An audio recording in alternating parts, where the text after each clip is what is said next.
asalaamaaleykum wa rahmatulah taala wa barakaatu mbokk mi tey nag dama lay wax benn jaamu yàlla boo xam ne bu simple lool waaye boo ko defee yàlla suñu borom subhaanahu wa taala si mbaaxam daf lay fay jaamu yàllaay koo xam ne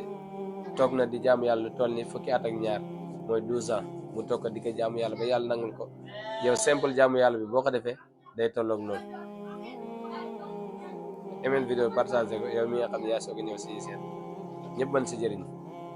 jaamu yàlla bu ndaw boobu bu simple boobu est-ce que xam nga mooy ban te li ma lay wax ni si xadis bu wér lool te wóor mu nekk xadis yonent bi sallallahu alayhi wa sallam daf ne képp koo xam ne da ngaa julli timis ba pare ginnaaw bi nga jullee timis nekk foofu di wax lu ñaaw wala ngay def lu bon nga teg si juróom benn rakkaan yooyu diggante boobu waxoo si lu ñaaw saagoo si defoo si lu bon ne juróom benn rakkaan yooyu mooy tolloog nit koo xam ne dafa jaamoon yàlla fukki at ak ñaar mu toog di jaamu yàlla di julli ak di woor di def yu ñu mel ba yàlla nangul ko mbokk mi ana la ngay xaar jamono ji loo mënte am si tiyaab na nga ko xeeb te gën a góorgóorlu ndax yow ma xam kenn xamul lan lañ fay fekk lan lañ fay dajee yàlla yàlla yooyu partage leen vidéo ñëpp mën si jëriñ daa ngeen jëf gars si beneen vidéo incha allah